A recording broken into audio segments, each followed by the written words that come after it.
अस्सलाम वालेकुम, this is Jawad and welcome back to another video. तो फाइनली आपके लिए सीवी और रिज्यूमी राइटिंग है। इसके दरमियान में बहुत क्यास बना है कि यार सीवी क्या होती है, उसके बाद रिज्यूमी क्या होती है। तो इसके सारा कुछ आज हम क्लियर करने जा रहे हैं। आपको बिल्कुल इस वीडियो में आप शीशे की तरह क्लियर हो जाओगे कि आपके सामने जो मर्ज़ी सीवी आ जाए, जो रिज्यूमी आ जाए, और फ्यूचर में अगर आपको अपने लिए भी सीवी लिखना पड़ेगी तो आप उसको लिख सकोगे। चैनल पर नए हो तो जल्दी से सब्सक्राइब कर लो और नोटिफिकेशन को भी ऑन करो ताकि इसी तरह की वीडियोज़ आगे भी देखते रहो। तो सबसे पहले हम समझते हैं सीवी होती क्या है। तो CV is an abbreviation for the Latin word for curriculum vitae, तो which is literally translated into the course of your life.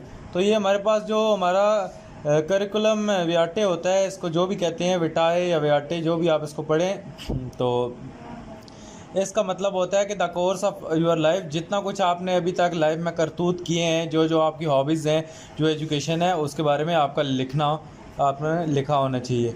इसी तरह हमारे पास जो कि इसमें सिमिलैरिटीज़ हैं, both CV and resume have. आपके पास क्या होता है, are tailored for specific job. तो ये क्या होती है, बोथ, ये जो दोनों चीज़ें होती हैं, सीवी भी और रिज्यूमी भी जो होती है हमारे पास, ये किसके लिए बनी होती है? ये आपको किसी जॉब या कंपनी में जब आप अप्लाई करते हैं तो तब आपको ज़रूरत पड़ती है। दोनों का मकसद एक ही होता है। उसके बाद should represent, both CV and resume should represent you as the best qualified candidate. तो ये आपकी स्किल्स को दिखाती हैं और आपको उभार के ऐसा कैंडिडेट बनाती हैं ताकि आप सेलेक्ट हो जाओ। आप अपनी इसमें स्किल्स, एजुकेशन, अपनी जो भी काबिलियत है उसका जिक्र करते हो। मज़ीद अगर आगे चलें तो are both CV and resume are use to get you an interview. तो जब आप किसी भी इंटरव्यू के लिए जाते हैं, तो जॉब इंटरव्यू के लिए, तो डेफिनेटली आपको सीवी या रिज्यूमी अपने हाथ में लेके जानी पड़ती है। उसके बाद CV and resume do not usually include your personal interest. इसमें आपकी पर्सनल जो हॉबीज़ वगैरह होती हैं, अगर आप स्पोर्ट टीचर वगैरह के लिए अप्लाई नहीं कर रहे तो इसमें उनका कोई लेना देना नहीं होता, तो ज़्यादातर इसको इंक्लूड नहीं किया जाता, लेकिन कुछ लोग इसमें इंक्लूड करवा भी देते हैं। इसी तरह हम रिज्यूमी की अगर बात करें तो रिज्यूमी में क्या होता है कि एम्फसाइजिंग स्किल्स, आपके पास क्या होता है, आपकी जो स्किल्स होती हैं उनको उन पे ज़ोर दिया जाता है, उनको वहाँ पे हाईलाइट किया जाता है, उनको एम्फसाइज किया जाता है। इसी तरह आपको इज़ यूज्ड रिज्यूमी क्या होती है, applying for a position in industry, non profit and public sector. तो ये बड़ी बड़ी जो इंडस्ट्रीज़ वगैरह होती हैं, इनमें ख़ास तौर पे रिज्यूमी दी जाती है, और बड़े बड़े जितनी भी इंडस्ट्रीज़ या कॉरपोरेशंस या पब्लिक सेक्टर की जॉब्स होती हैं, इनमें दी है। Is no longer than 2 page. जो रिज्यूमी होती है ये 1 पेज, मैक्सिमम इसका 1 या 1 पेज ही कंसिडर की जाती है, लेकिन कई मुल्कों में इसको मैक्सिमम 2 पेज, यहाँ पे मैक्स आप साथ लगा लें, वैसे ये 1 पेज से लंबी नहीं होती। With an additional page for publication and और poster presentation if highly relevant to the job. तो ये जो दूसरा पेज होता है, ये कहता है कि अगर एडिशनल पेज जो भी है, ये पब्लिकेशन या पोस्टर वगैरह अगर आप अपना साथ देना चाहते हैं तो ये ऑलरेडी होता तो नहीं है, इसलिए आप इसको 1 पेज ही अपने जहन में रखें कि रिज्यूमी आपकी 1 पेज से ऊपर नहीं जानी चाहिए। इसी तरह after 1 year of industry experience led with work experience and place education, इसमें ज़्यादातर आपका जो प्रैक्टिकल एक्सपीरियंस है उसके बारे में जिक्र किया जा रहा होता है, बजाय कि आपके मैट्रिक एफएससी के नंबर के बारे में। इसमें टोटली जॉब का सीन होता है और इसमें आपकी जॉब स्किल्स के बारे में आपकी बातें की जा रही होती हैं। यहाँ पर आपकी एजुकेशन को इतना डिस्कस नहीं किया जा रहा होता। इसी तरह अगर हम सीवी की बात करें तो सीवी एम्फसाइजेज एकेडमिक अकम्पलिशमेंट। तो ये जो हमारे पास एकेडमिक्स होती हैं, जो आपके एफएससी, मैट्रिक वगैरह, इसमें जो आपने अकम्पलिशमेंट्स की होती हैं, जो भी आपने अचीवमेंट्स की होती हैं, जितने आपने मार्क्स लिए होते हैं, वो आपको डिस्कस किए जाते हैं सीवी में। CV is used when applying for a position is academia, fellowships and grants. तो आप कहीं भी स्कूल्स वगैरह में अप्लाई करना चाह रहे हो या इस तरह आगे कहीं, तो सीवी वहाँ पे भी काम आती है। इसी तरह land depend upon experience and include a complete list of publication, poster and presentation. तो इसको बेशक आप यहाँ पे स्किप आउट कर लें, ये आपके जो अभी एजुकेशन के सेक्टर के लिए फ़िलहाल ये रेलिवेंट नहीं है, या आप जब प्रैक्टिकल लाइफ में जाएंगे तो उसके लिए अवेलेबल है। इसी तरह always begin with education and include the name of advisor. इसी तरह आपका जो स्कूल का नाम होगा, स्कूल की सारी और जो मेरिट और टेन्योर भी होगा, जो आपने फौजी फाउंडेशन या जहाँ भी जिस स्कूल से पढ़ा, कितने साल से लेकर कितने साल तक पढ़ा, तो इसमें सीवी में यही कुछ होगा। इसी तरह अगर हम मज़ीद आगे चले तो अगर हम यूरोप की बात करें तो यूरोप में क्या होता है कि डिफरेंस बिटवीन सीवी और रिज्यूमी क्या होता है, सिर्फ इसमें ये होता है कि अमेरिकन्स क्या कहते हैं, इसको रिज्यूमी कहलाते हैं, और जो हमारे पास यूरोपियंस होते हैं ये इसको सीवी कहते हैं। तो ये यूरोप और वेस्टर्न कंट्रीज़ में इसके दरमियान में कोई ख़ासा फ़र्क नहीं है, और पाकिस्तान में इतना कोई फ़र्क नहीं है, यहाँ पे भी ज़्यादातर सीवी ही हर जगह चलती है। तो इसमें बस ऐसे ही क्योस बना हुआ है। सीवी में हमारे पास क्या क्या होना चाहिए, जो मर्ज़ी सीवी आ जाए, सबसे पहले आपने अपना फुल नेम लिखना है, इसके बाद कॉन्टैक्ट इन्फॉर्मेशन इसमें लाजमी लिखनी है, इसके बाद आपने जो रिज्यूमी का ऑब्जेक्टिव है या प्रोफेशनल टाइटल है आपका, वो आपने डालना है। रिसर्च इंटरेस्ट से मुराद है कि जो आपकी हॉबीज़ हैं वो आपने डालनी है। इसी तरह एजुकेशन के आपने मैट्रिक FSC कहाँ से की, और आपने जो BS किया है वो कहाँ से किया। उसी तरह आपने ये पब्लिकेशन को बेशक आप छोड़ दें, टीचिंग अगर आपका टीचिंग या लेक्चरिंग एक्सपीरियंस है तो इसको ऐड कर लें, नहीं तो ये भी छोड़ दें। वर्क एक्सपीरियंस में आपने ये बताना है कि आपने कितने साल किस किस कॉर्पोरेशन में वर्क किया। इसी तरह आपने अगर कोई कोर्सेज़ किए हैं तो आप इस सेक्शन को भी ऐड कर सकते हैं, कॉन्फ्रेंस एंड कोर्सेज़ को। उसके बाद मज़ीद अगर आपकी एडिशनल स्किल्स हैं तो आप ये हेडिंग डाल के नीचे स्किल्स भी ऐड कर सकते हैं। इसी तरह अगर आपकी कोई सर्टिफिकेशंस हैं तो आप सर्टिफिकेशंस का भी इसमें ऐड कर सकते हैं। और ज़ुबानों वाला लाजमी होता है लैंग्वेजेस में कि आपको कौन कौन सी ज़ुबानों में महारत हासिल है। इसी तरह आपको ग्रांट ऑफ फेलोशिप्स वगैरह और रेफरेंसेस आखिर में लाजमी होता है। इसमें ज़्यादातर हम यही लिखते हैं कि references will be provided on demand. मज़ीद अगर हम आगे चलें तो ये हमारे पास हमारी सीवी होती है, ये एक पेज से ज़्यादा आगे जा सकती है, 2 पेजों पे या 3 पेजों पे जा सकती है। तो मैं इसको आपको यहाँ पे दिखा देता हूँ, आप इसको क्लियर करके देख लें। इसी तरह यहाँ पे हमारे पास ये पहले एजुकेशन का जिक्र किया गया, फिर पब्लिकेशन का, तो ये मज़ीद सिम्प्लीफाइड फॉर्म में मैं आपको दिखा दूँगा सीवी।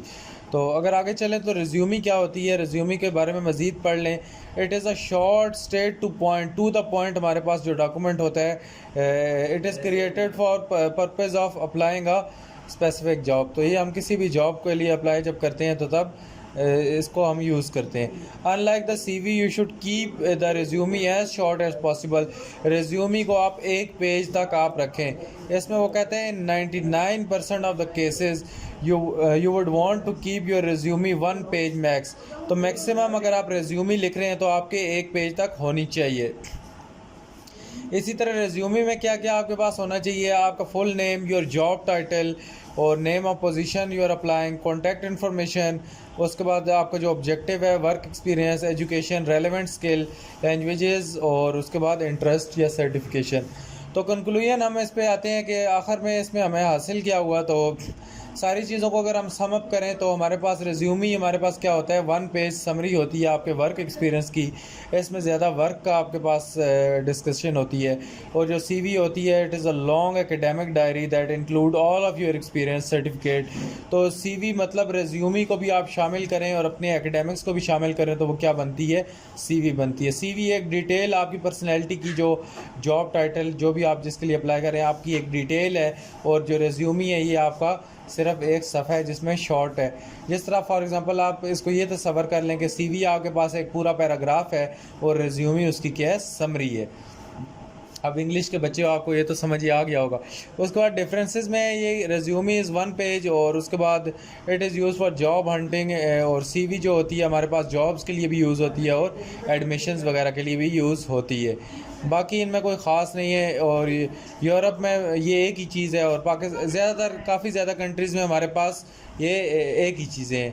तो इनमें कोई ज़्यादा डिफरेंस नहीं है, सिर्फ एक क्योस क्रिएट किया गया है। तो आप इसको जैसे मर्ज़ी लिखें, इसमें आपको कोई मसला नहीं होने वाला। बाकी हम पैटर्न की बात करें तो यहाँ पे हमारे पास रेज्यूमी का ये जो इन्होंने आपको फीका सा पैटर्न लिख के दिया है। अगर आप इसको फॉलो करना चाहते हैं तो इसको कर लें, लेकिन अगर नहीं भी करना चाहते तो आपको जो मैं बता रहा हूँ आप उसको फॉलो कर लेना। ओवरऑल जो फेडरल बोर्ड ने दिया है, पहले आप अपना नेम लिखेंगे, अपना ईमेल एड्रेस और अपना सेल नंबर लिखेंगे। इसके बाद आपने समरी पैराग्राफ में इन्होंने लिख दी है, तो आप अपना यहाँ पे वर्क एक्सपीरियंस वगैरह पॉइंट्स में करके लिखना। पैराग्राफ में एक बिल्कुल ही इल मैनर्ड डिटेल है, पढ़ने वाला भी आपकी सीवी फाड़ के फेंक देगा, पढ़ेगा नहीं। इसी तरह एक्सपीरियंस की आपने एक हेडिंग बना लेनी है और जो जो आपका एक्सपीरियंस है आपने उसको पॉइंट हेडिंग दे के नीचे डेजिग्नेशन वगैरह और उसकी आपने एड्रेस वगैरह लिखना है। फिर जिस तरह इसकी ये की क्वालिफिकेशन एंड रिस्पॉन्सिबिलिटीज़ थी, तो ये अचीवमेंट्स थी, ये सारी इसकी एक्सपीरियंस की हेडिंग के नीचे आ गई। इसी तरह स्किल्स की हेडिंग बना लेनी है और जो जो आपकी स्किल्स हैं वो आपने देनी है। और इसी तरह आपने एक एजुकेशन की हेडिंग बना के एजुकेशन देनी है।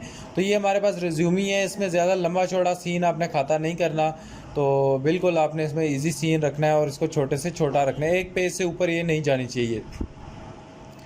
मज़ीद अगर हम आएँ तो हमारे पास जो रिज्यूमी का यही फेडरल बोर्ड वाला भी टाइटल है, इसको भी देख लेते हैं। तो इसमें आपने सिंपली क्या काम करना है जी, अपना नाम लिखना है, उसके बाद आपने ईमेल एड्रेस या अपना दूसरा एड्रेस लिखना है, सेल नंबर अपना लिख देना है। उसके बाद ये जो समरी है इसको आपने पॉइंट्स में लिखना है, इस तरह पैराग्राफ में नहीं लिखना। उसके बाद ये मार्केटिंग मैनेजर के बारे में जो भी अप्लाई कर रहा है एक्सपीरियंस लिख के आपने इस तरह ये सारी नीचे जितना भी एक्सपीरियंस है आपने इसको पॉइंट्स में करके लिख देना है। और यहाँ पे आप ज़रूरी नहीं यही एक्सपीरियंस रटा मारें, इसमें अपने पास से कोई एक्सपीरियंस, अपने पास से कोई डेट्स डाल सकते हैं और ये सारा कुछ लिख सकते हैं। इसी तरह आपने इसके बाद स्किल्स की हेडिंग बनानी है और स्किल्स में जो जो इसकी स्किल्स हैं वो लिखनी है और इसके बाद आपने एजुकेशन की हेडिंग बनानी है और एजुकेशन लिख देनी है। मज़ीद आगे चलें तो सीवी का जो इन्होंने हमें पैटर्न दिया है, सीवी का ये पैटर्न है। तो सीवी के 1000 पैटर्न है, जो भी आप लिखना चाहते हैं, जो आपको आसान लगे वो आप लिख सकते हैं। यहाँ में हमारे पास ये सीवी राइटिंग है, पर्सनल प्रोफाइल इन्होंने दी हुई है और ये सारी चीज़ें हैं और इसको आप जिस तरह मर्ज़ी करके लिखना चाहें वो लिख सकते हैं। यहाँ पे अगर इस पैटर्न में लिखना चाहते हैं तो इस पैटर्न में लिख दें, अगर इसको स्ट्रेट आप नीचे लेके आना चाहते हैं तो उस पैटर्न में भी लिख के ये हॉबी, इंटरेस्ट और रेफरेंसेस तक आपने इसको लिखना है। तो ये उम्मीद है आपको यहाँ तक ये पैटर्न इसका क्लियर हो गया होगा और नीचे जो इन्होंने दिया हुआ है ये भी क्लियर हो गया होगा। बाकी मैं आपको दिखा देता हूँ, यहाँ पे कुछ पिक्चर्स भी दिखा देता हूँ। हमारे पास जो रिज्यूमी है इसका आपको एक ये जो आपके सामने पैटर्न बना आ रहा है, आप इसको यहाँ से देख सकते हो। तो इसी तरह आप सबसे ऊपर ये इसका नाम लिख के नीचे ये चीज़ें लिख सकते हो और बाकी वर्क एक्सपीरियंस की इसी तरह हेडिंग्स बना के इसको लिख सकते हो। बाकी आप अगर नेट पे भी सर्च करो तो आपको हज़ारों सीवी के पैटर्न मिलेंगे, तो आप जो भी लिखो सारे आपके करेक्ट हैं, इसमें कोई रट्टा वाली बात नहीं है कि आपका फेडरल बोर्ड वाला जो इन्होंने रूखा रूखा पैटर्न दिया है आप वो नहीं लिखेंगे तो गलत हो जाएगा। इसी तरह ये हेडिंग्स बना के आप इस तरह प्यारा प्यारा करके लिखना चाहते हो तो लिख लो, ये एक पेज पे पूरी आनी चाहिए। ये देखो यहाँ पे स्किल्स उसने इधर साइड पे की हैं, तो आपकी भी वहाँ पे फेडरल बोर्ड की जो एक शीट है उस पर ये पूरी आनी चाहिए, उससे बाहर नहीं जानी चाहिए। तो इसी तरह देखो लैंग्वेजेस का भी इसने यहाँ पे साइड पे सेक्शन बनाया, तो एक पेज पे इसने इसको क्या कर दिया, पूरा कर दिया। तो मज़ीद मैं इसको जो हमारा कम्युनिटी टैब है यहाँ पे भी पोस्ट कर दूँगा ताकि आप इस तस्वीर को मज़ीद डाउनलोड वगैरह करके देख सको। तो यही अगर यूट्यूब चैनल पे आओगे तो मैं आपको यहाँ पे इधर पोस्ट करके दिखा दूँगा। अगर आप यहाँ पे कम्युनिटी टैब पे आओ, मैं एक मिनट आपको चैनल खोल के दिखा देता हूँ। तो यहाँ पे अगर हम हसीन ब्लॉग्स लिखते हैं तो ये हमारे पास हमारी वीडियो ही पहले आ गई। तो ये मैंने लेटर राइटिंग वगैरह की वीडियो डाली हुई है, तो ये अगर आपने अभी तक नहीं देखी तो ये भी देख लो। तो ये अगर चैनल पे आओगे तो ये देख लो, ये इंग्लिश की पंक्चुएशन वाली वीडियो भी डाल चुका हूँ, उसके बाद राइमिंग स्कीम वाली भी डाल चुका हूँ, लेटर राइटिंग वाली भी डाल चुका हूँ, इंग्लिश के फुल बुक गेस वाली वीडियो भी डाल चुका हूँ, समरी राइटिंग वाली भी डाल चुका हूँ और ये सारी वीडियोज़ और इंग्लिश की जो फुल ग्रामर है इसकी वीडियो भी डाल चुका हूँ और बाकी paper pattern SLOs base paper pattern की वीडियो भी डाल चुका हूँ। इतनी ज़्यादा इंग्लिश 11 में वीडियो डाल चुका हूँ। बाकी ये कम्युनिटी टैब है, इस पे आज मैं आपको पोस्ट कर दूँगा, यहाँ पे आपको नज़र आ जाएगी ये वीडियो, तो सॉरी पिक्चर जो है।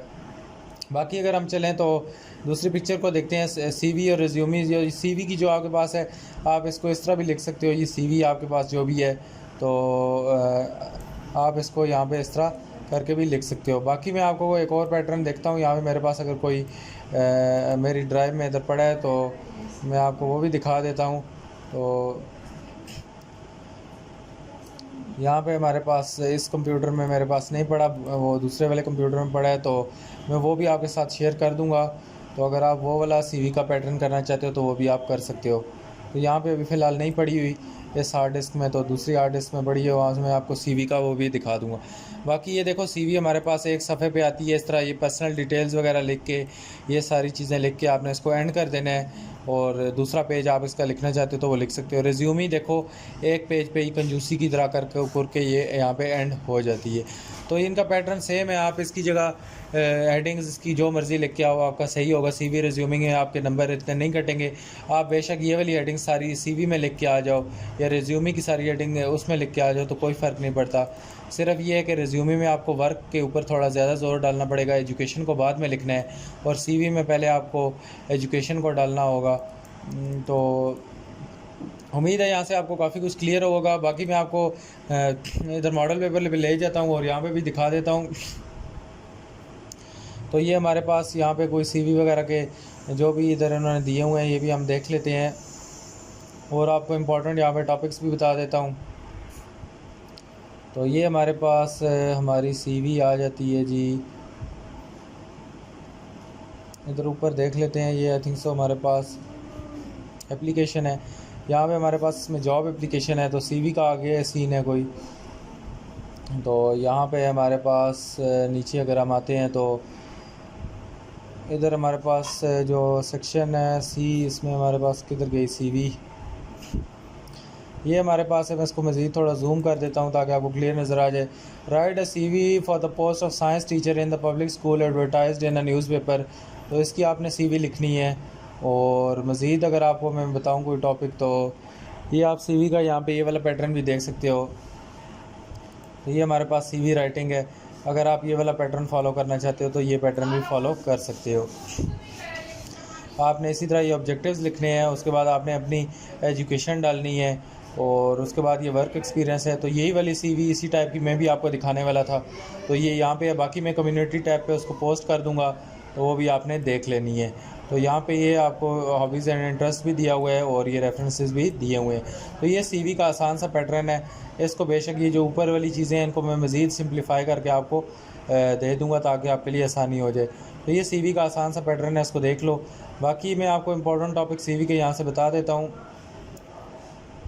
तो यहाँ पे हमारे पास जो है यहाँ पे रिज्यूमी है तो डेफिनेटली सीवी रिज्यूमी में इतना ज़्यादा फ़र्क तो नहीं है। तो इसमें पोस्ट ऑफ अकाउंटिंग क्लर्क के बारे में आपने रिज्यूमी जो है लिख लेनी है। और उसके बाद अगर हम मज़ीद आगे चलें तो यहाँ पे नीचे आते हैं तो हमारे पास क्वेश्चन नंबर 4 में आता है, ये जॉब एप्लीकेशन है। तो ये मैं आपको बता चुका था। तो सीवी के आने के भी बहुत ज़्यादा चांसेस हैं तो इस वजह से सीवी को आपने स्किप नहीं करना। आसान है सीवी, जॉब एप्लीकेशन से भी बहुत ज़्यादा आसान है क्योंकि मैं तो रियल लाइफ में भी लिखता रहता हूं तो इसलिए मेरे लिए तो कोई मुश्किल बात नहीं है। तो ये CV for post manager advertisement in newspaper, तो इस सीवी को भी करना है, ये इंपॉर्टेंट सीवी है। और आगे चलो तो मैं आपको मज़ीद कोई टॉपिक्स हैं तो यहाँ पे बता देता हूँ। यहाँ पे रिज्यूमी आपने लिखनी है। Right resume for the post of the doctor advertised in newspaper. तो इस पे भी आपने प्रैक्टिस करनी है। और बाकी आपने जी किस पे प्रैक्टिस करनी है, यहाँ पे जॉब एप्लीकेशन आ गई है। तो आगे चलते हैं तो इसमें हमारे पास यकीनन हमारे पास CV for the post of manager advertisement. तो ज़्यादातर मैनेजर की पोस्ट या डॉक्टर वगैरह की पोस्ट के बारे में वो आपसे पूछेगा। तो मज़ीद आगे चलते हैं तो यहाँ पे जॉब एप्लीकेशन आ गई और बस हमारे पास इतनी है। इनको फ़िलहाल आप कर लो तो आपका पेपर काफ़ी ज़्यादा अच्छा हो जाएगा। तो उम्मीद आज की वीडियो अच्छी लगी है। तो वीडियो अच्छी लगी है तो चैनल को सब्सक्राइब करो, नोटिफिकेशन को भी ऑन करो ताकि इसी तरह की वीडियोस देखते रहो। अगर चैनल पर नए हो तो लाजमी सब्सक्राइब कर लो ताकि इसी तरह की वीडियोस आपको मिलती रहें। बाकी आपने पुरानी वीडियो सारी जाके देख लेनी है जो मैंने पोस्ट की है। मिलता हूँ किसी और वीडियो में। अल्लाह हाफ़िज़, टेक केयर।